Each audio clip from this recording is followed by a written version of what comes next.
What's up, everyone, and welcome to Clear Talk. We are here for fire pit time. Yeah, I'm up underneath the shade of the tree at the moment, so it's not so hot right now. So I decided to do a video. Because this week so far we have not done an update on the Middle East and what's going on over there. Because I've been kind of sitting back waiting to talk about this, see just how things escalated. And it's not looking good. It's not looking good. And that's the short of it. So we're going to talk about this real quick. Thank you very much for joining me here.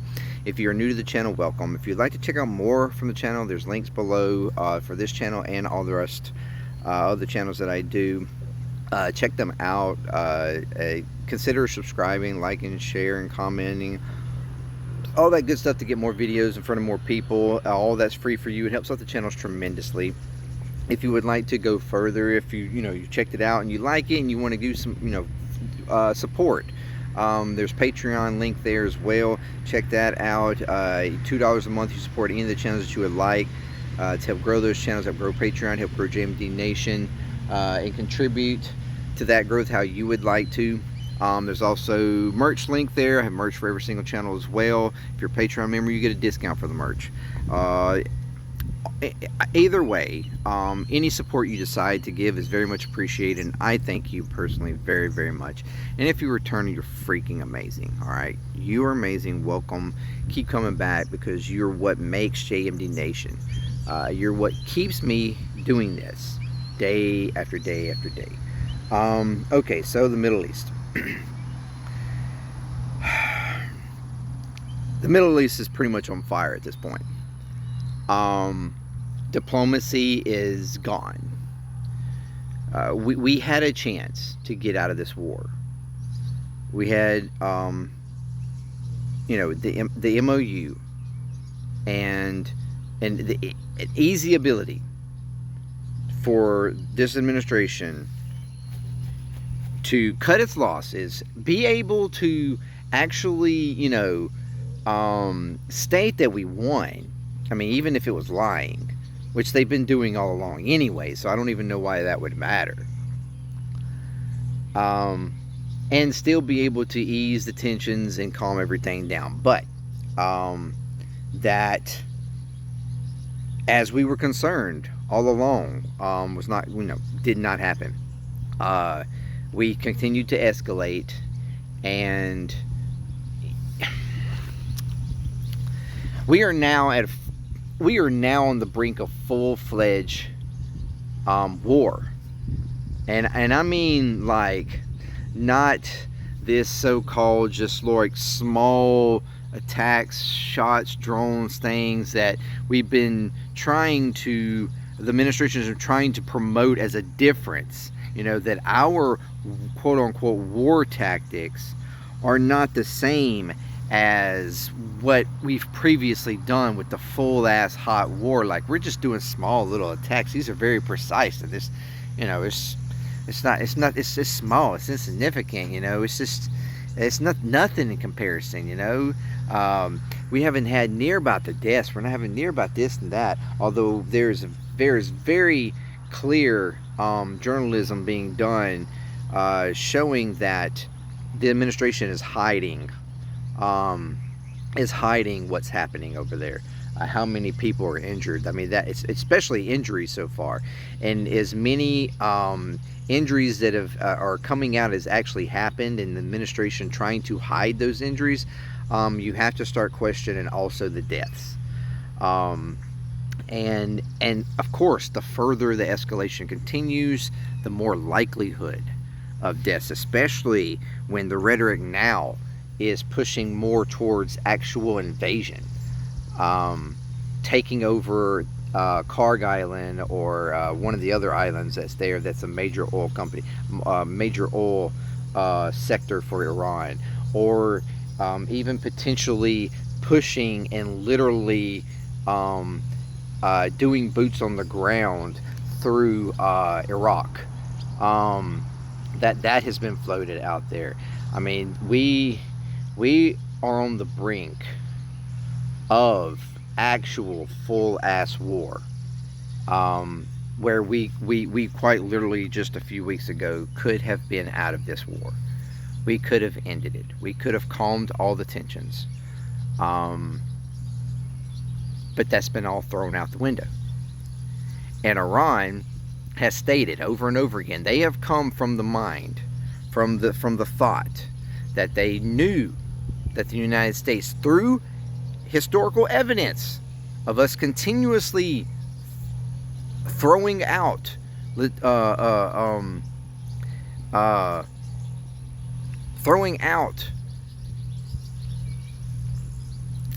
diplomacy and aggressing in the middle of talks multiple times before this, they knew that there was a good potential that this was going to happen, and they were prepared for it. Just like this entire war and the way that they have acted in this entire war. First starting with their kind of old ammunitions and rockets and stuff, and going through that, but doing it in a very calm manner. Okay, they haven't in this entire time been just full out. Okay, not like we have.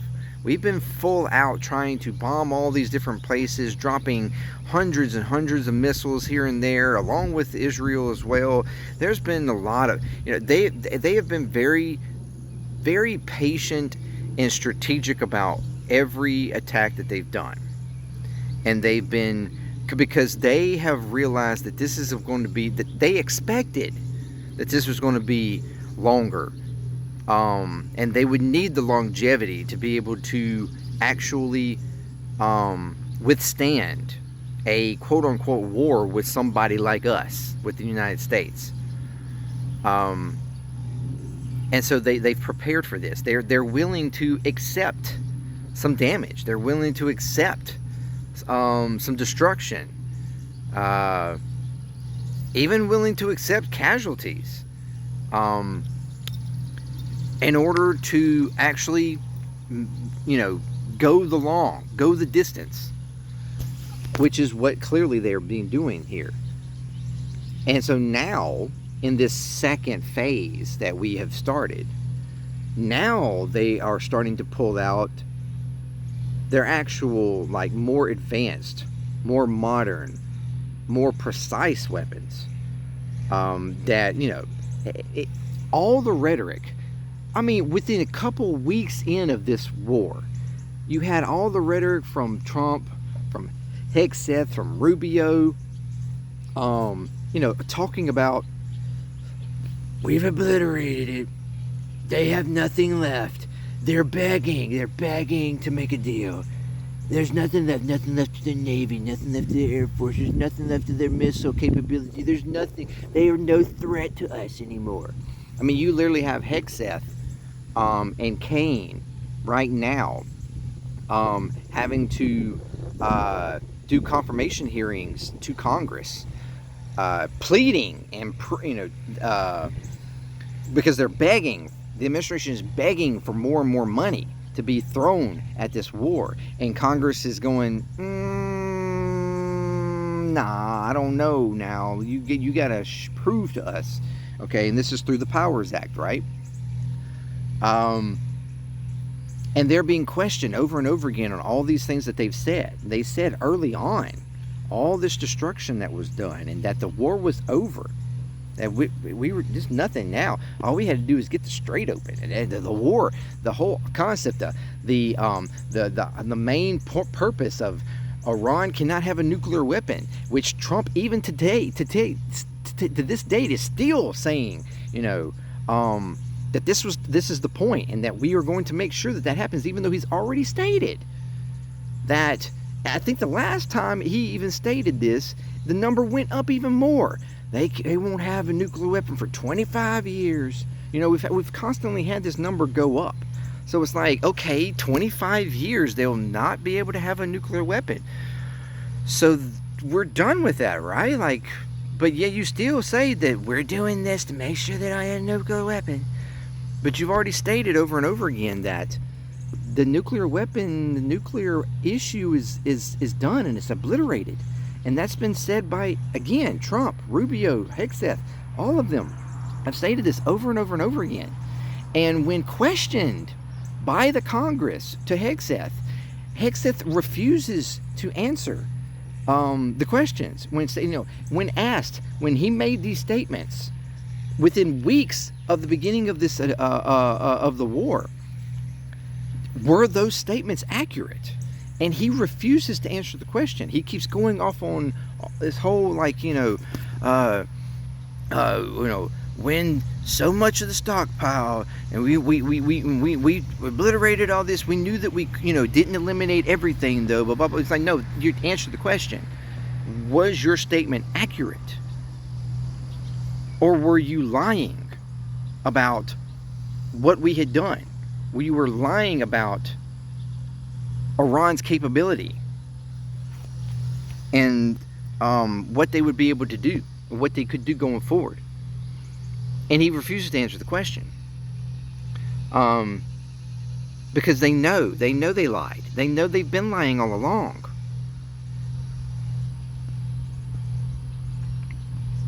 And now, again, diplomacy is over because Iran is not concerned or not interested in making a deal any further. They have stated there is no more deals to be had. We are in this, and if you continue to do what you're doing, we will get stronger. We will attack more. If you attack our waterways, our water plants, our electricity, our infrastructures, we will start bombing yours. And that's exactly what they've done. Because you have Trump out there threatening, if you kill another American soldier, for every American soldier, we're going to blow up another bridge, or we're going to blow up another water plant, we're going to blow up another electrical plant. Just literally throwing out blatantly war crimes. Because understand, Iran killing an American soldier is not a war crime. That is an actual legitimate military target. Our soldiers are over there, okay? It's not the other way around. Iran didn't come to our borders and start and pick a fight. We went to their borders and we picked a fight. It's a difference. And this administration is openly willing to send our troops over there to put themselves in harm's way. Something America is known for doing. And we've done this again. That the fact is, we're doing this, and we're sitting back, and we started this because of Israel. And have you noticed here lately that Israel hasn't been doing anything? They have actually been opening up and preparing more bunkers and stuff for attacks, for something larger potentially happening, and like the concern that it will be coming towards them. They haven't been attacking Iran. Now they've been continuing their operations in Lebanon and Gaza, and all, they've been just continuously doing what they want to do there because they know that this is the prime time. Well, most of the world is focused on what the U.S. and Iran are doing. They are letting the U.S. just carry out this war and aggression in their behalf, so that they can continue doing the genocidal bullshit that they've been doing now for years.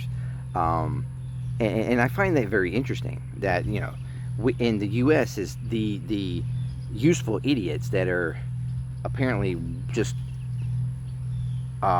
completely open to doing this and continuing this.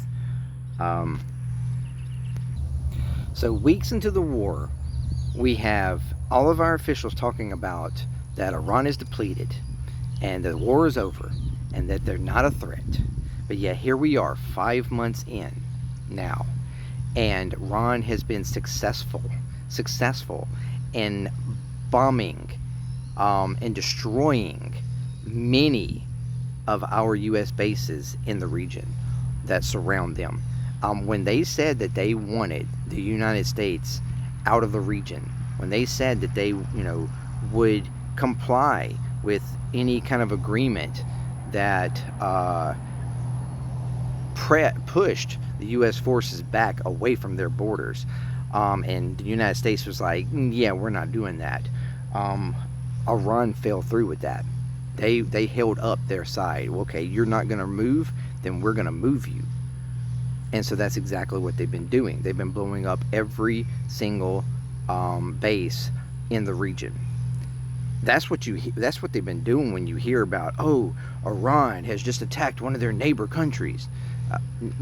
Well, no, not exactly. I mean, yes, it was in the neighboring country, but it was a U.S. base. It's not like they're blowing up civilian infrastructure and blowing up, the cities within their neighboring countries. No, they're blowing up the bases, our bases. This is legitimate military targets that they're doing, and they've been successful in doing so. Successful in pushing back American soldiers further and further, and the United States is pretending like this isn't happening, pretending like we are still strong, and that the Iran does not have the ability. That we understand that Iran's, when we boast about blowing up their navy, blowing up their air force, this is propaganda and rhetoric for the MAGA, for the American idea of military structure. Iran's not built that way. Iran's not built like the United States. Their military structuring is not built like ours. They do not have a massive navy. They do not have a massive air force. They never did. That's not the point. They have built in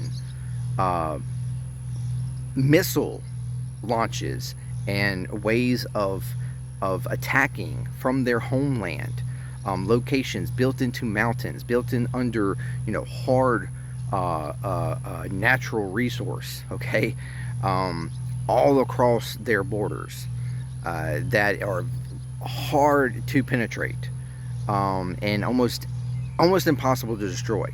You would have to use some of the largest bombs that we potentially even have available, nuclear-like bombs, bunker buster bombs, to be able to even knock a dent in these locations. All of this, we're bombing infrastructures, we're bombing bridges, we're bombing. That's nothing. That's not going to do anything. That's just something to make this administration's base feel good, like we're doing something. Oh yeah, we blew up a fucking bridge, man. Hell yeah. Oh yeah, we struck one of their electrical plants. Yeah. You understand how large Iran is? They have electrical plants all over the place. They have water desalination plants all over the place. As a matter of fact, while there is a lot of Iran that depends on some of this technology and plants, the other sections of Iran don't exactly. They have natural resources, natural ability to access food, access water, things like that their neighboring countries do not have the ability to do. Saudi Arabia, Jordan, Yemen, Kuwait, I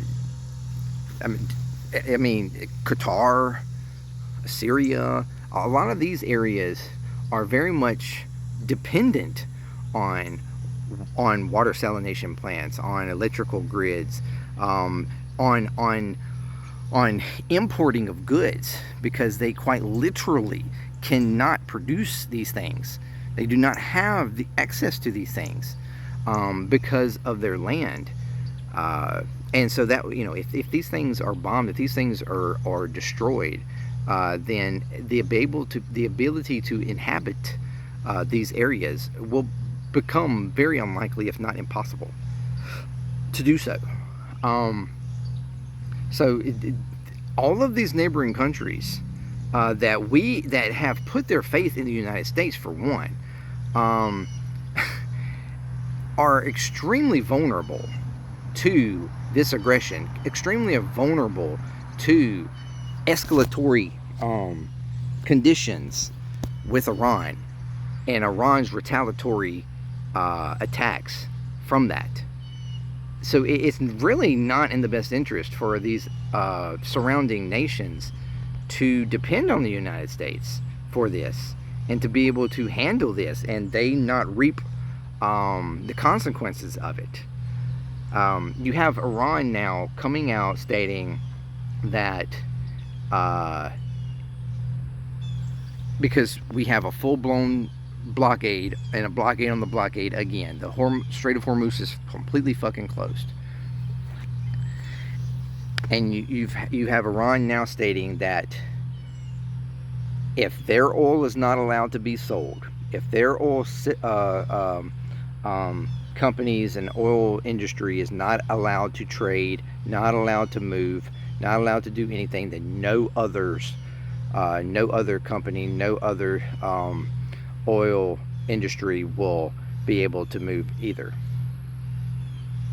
So a complete shutdown of all shipping of oil right now. And on top of that, now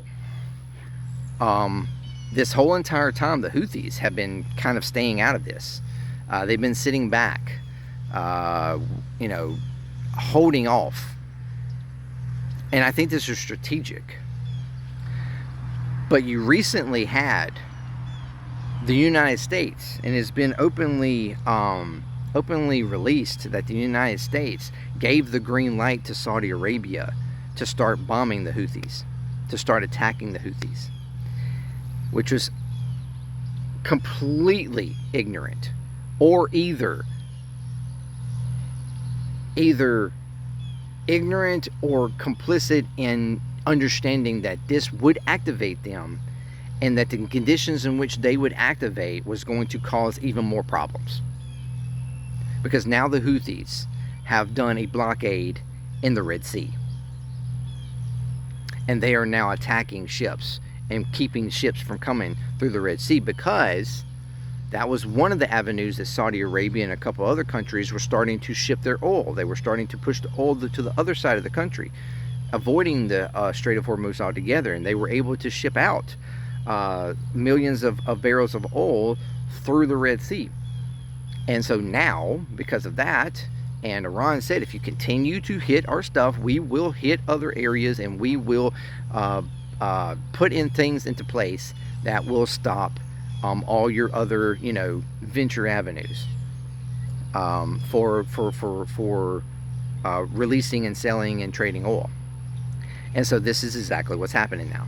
So now we have even the alternative way for these countries to trade oil is shut down. And the only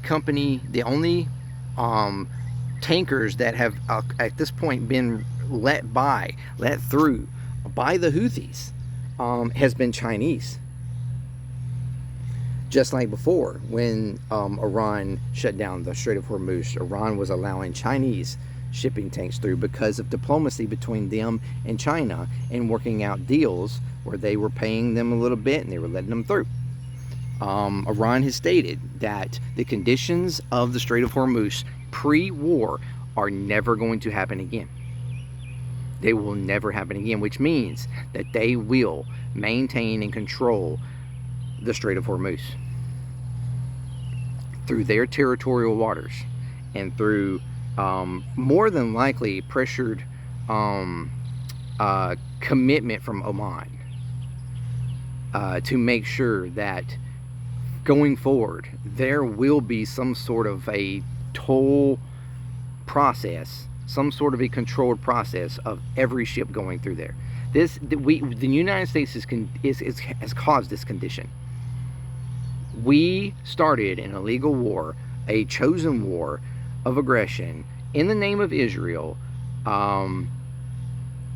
where none of this condition happened before. If the whole, even the whole argument of the, you know, can't have them have a nuclear weapon or what, that was already before you.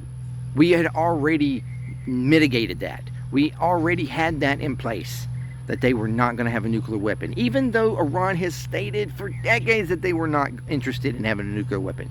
We mitigated that through and had it put in writing through the JCPOA that they were not going to have one. And you ripped that up. You started this. You're the one that pressured Iran to realize that you can't trust America.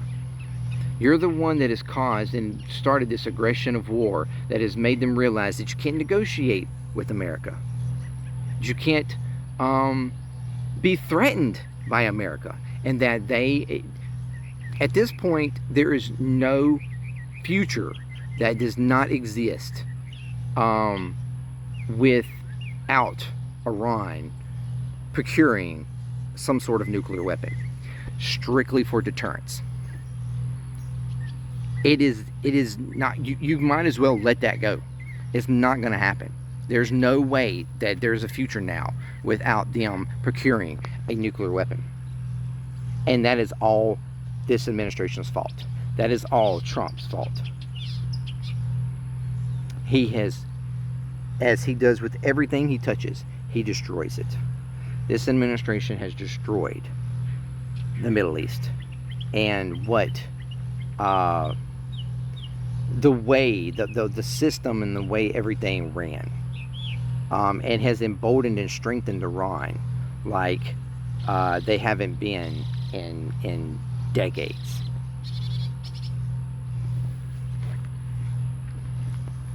And this is all Trump's fault.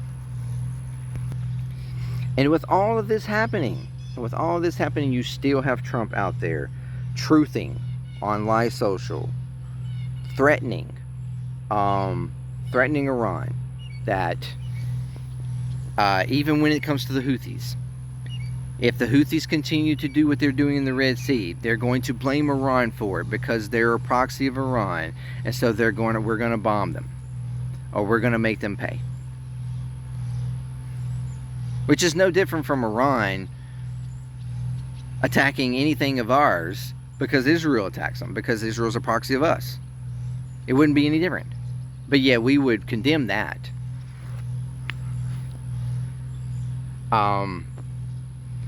And talking about how if Iran continues to strike ships, or again, kills any more civilians, any more servicemen, our military members, that we are going to destroy, and we're going to attack again, infrastructure, commit war crimes.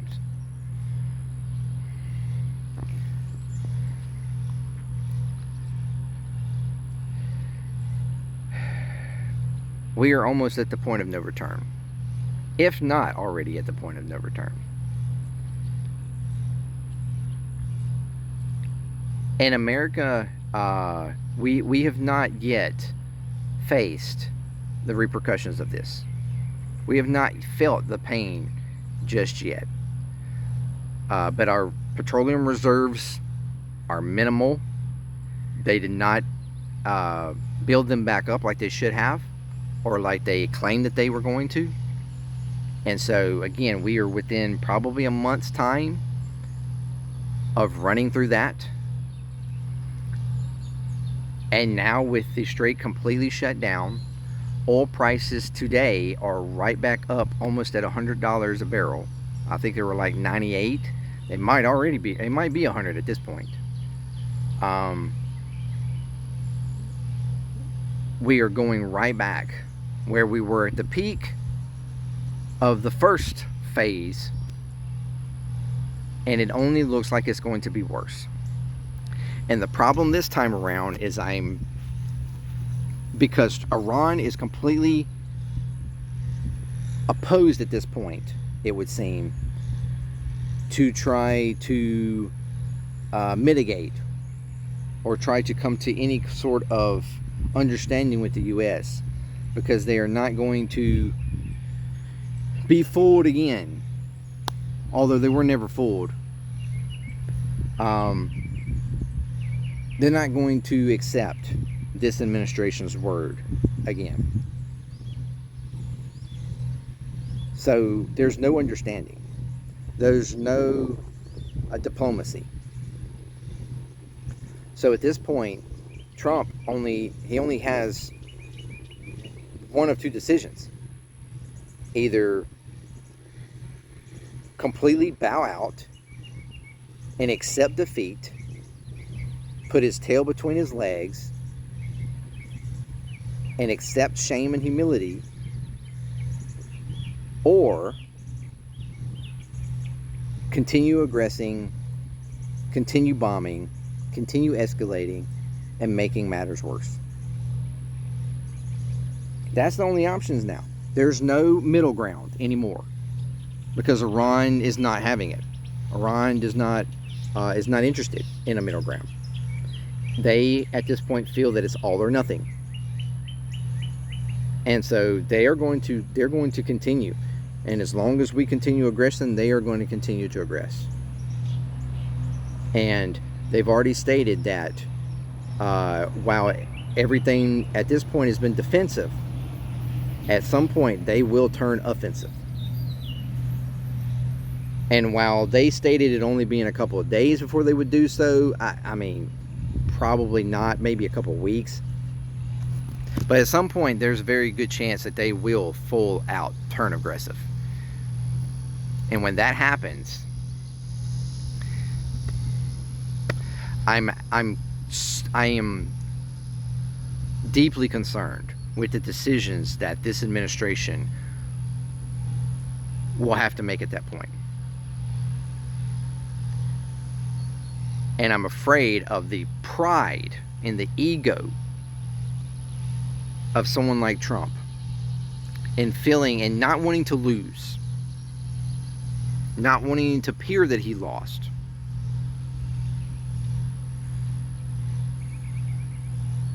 That we will wind up doing something in the hands of this megalomaniac clown that we can't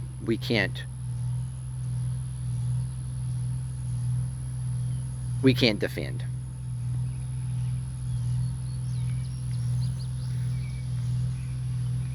And that will completely ruin our relations on the international scene, like beyond what they've already been ruined. The actual point of no return. And will bring upon us, the United States, a condition that I don't think any of us ever imagined or prepared to accept. This is not some doomsday fear-mongering shit. I'm just speaking reasonable reality here.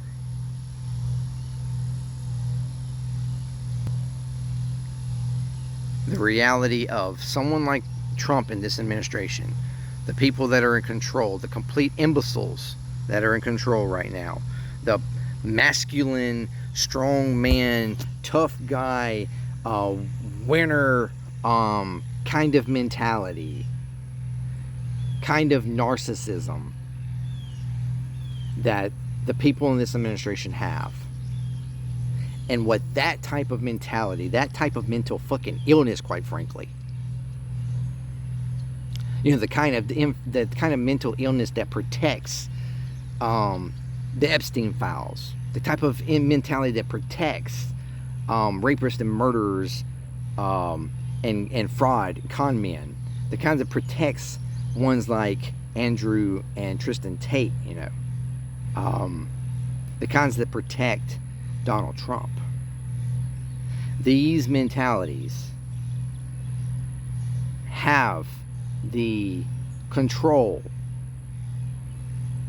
of our military, of our weapons, of actions. And that should be concerning, especially now when there's only one or two options.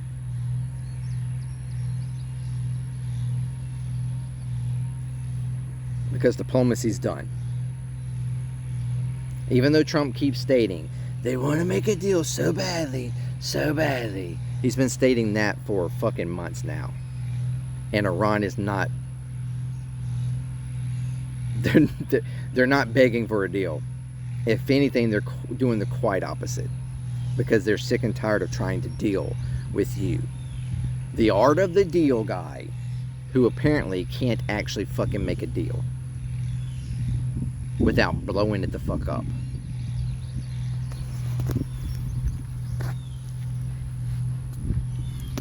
And the arbiters of this entire fucking thing is sitting back and watching the demise of the useful idiots that they put in place to carry all this out.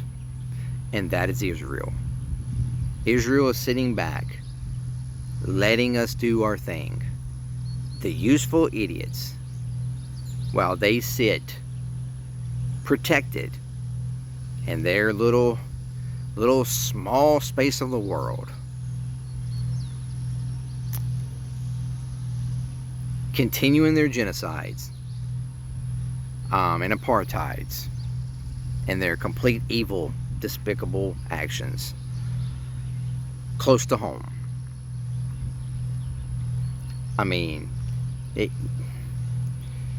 you would think this was a fucking movie, but this is reality right now. Reality, history that we are living through. That, again, the future is going to scorn.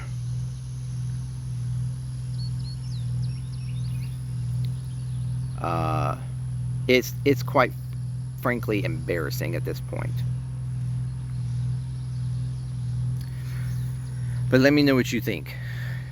Until next time, peace, clear talk. I'm out.